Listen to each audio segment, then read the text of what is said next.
నమస్కారం. జిల్లా సమగ్ర సమాచార లేఖకు స్వాగతం. జగిత్యాల జిల్లాలో ఇటీవల జరిగిన అనేక సంఘటనలు, జిల్లా వ్యాప్తంగా జరిగిన అనేక కార్యక్రమాలు, విశేషాలతో ఆకాశవాణి జగిత్యాల జిల్లా ప్రతినిధి ఎం మహదేవ అందిస్తున్న సమగ్ర సమాచార నివేదిక.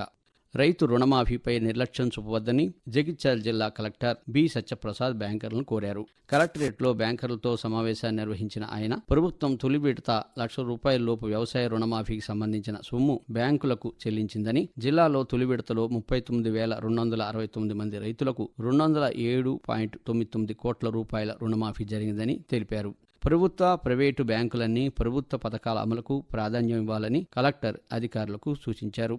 మాదక ద్రవ్యాల వినియోగం వల్ల కుటుంబంపై ప్రతికూల ప్రభావం పడుతుందని జిల్లా అదనపు కలెక్టర్ పి రాంబాబు అన్నారు. ప్రపంచ మాదక ద్రవ్యాల నివారణ దినోత్సవం సందర్భంగా జగిత్యాలలో అదనపు కలెక్టర్తో కలిసి జిల్లా ఎస్పీ అశోక్ కుమార్ ర్యాలీని నిర్వహించారు. ఈ సందర్భంగా అదనపు కలెక్టర్ మాట్లాడుతూ, మాదక ద్రవ్యాలకు కొందరు యువతీ యువకులు బానిసలుగా మారుతున్నారని, అలాంటి వారి మానసిక, శారీరక ఆరోగ్యం క్షీణిస్తుందన్నారు. కాబట్టి పిల్లలపై తల్లిదండ్రులు ప్రత్యేక దృష్టి సారించాలని అన్నారు. జిల్లా ఎస్పీ అశోక్ కుమార్ మాట్లాడుతూ, జిల్లాను డ్రగ్స్ రహిత జిల్లాగా తీర్చిదిద్దేందుకు ప్రతి ఒక్కరూ కృషి చేయాలని, మాదక ద్రవ్యాలు అమ్మటం, తీసుకోవటం నేరమని తెలిపారు. జిల్లాలో అక్రమ ఇసుక వ్యాపారులపై కేసులు నమోదు చేసి కఠిన చర్యలు తీసుకోవాలని జగిత్యాల జిల్లా కలెక్టర్ ఆదేశాలు జారీ చేశారు. జిల్లాలోని పలు ప్రాంతాల్లో అక్రమంగా నిల్వ చేసిన ఇసుక డంపులను గుర్తించారు. వాటిని బహిరంగ వేలం వేయాలని జిల్లా కలెక్టర్ అధికారులకు ఆదేశాలు జారీ చేశారు.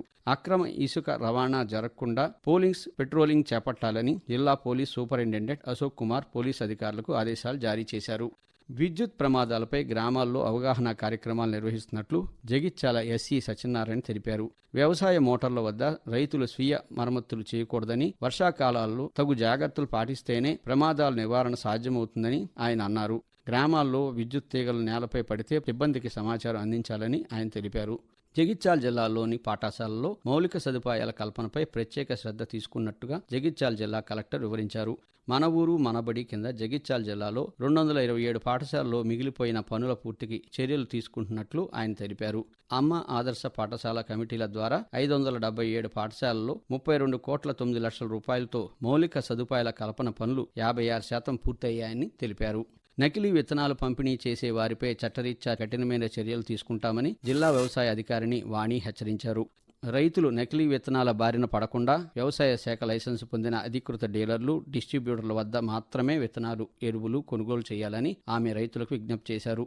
రైతులకు బిల్లులపైనే విక్రయాలు జరపాలని డీలర్లకు సూచించారు. ప్రతి ఒక్కరూ బాధ్యతగా మొక్కలు నాటాలని జగిత్యాల జిల్లా కలెక్టర్ సత్యప్రసాద్ సూచించారు.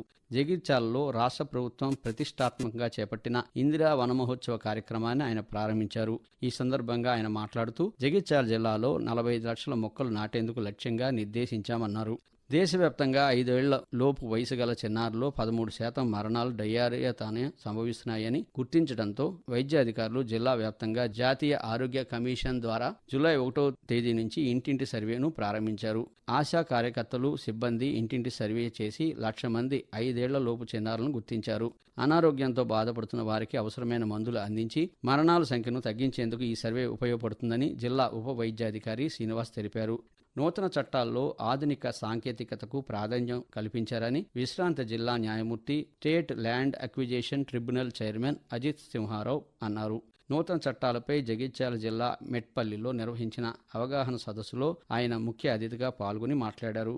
కేసు దర్యాప్తును సులభతరం చేసేలా ఆడియో, వీడియో వాంగ్మూలాలు నమోదు చేసేందుకు వెసులుబాటు కల్పించారన్నారు.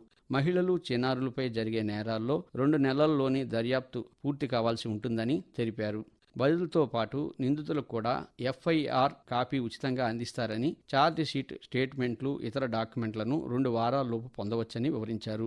జగిత్యాల జిల్లా ప్రధాన న్యాయమూర్తి నీలిమ మాట్లాడుతూ, నూతన చట్టాలపై ప్రతి ఒక్కరూ అవగాహన పెంచుకోవాలని సూచించారు.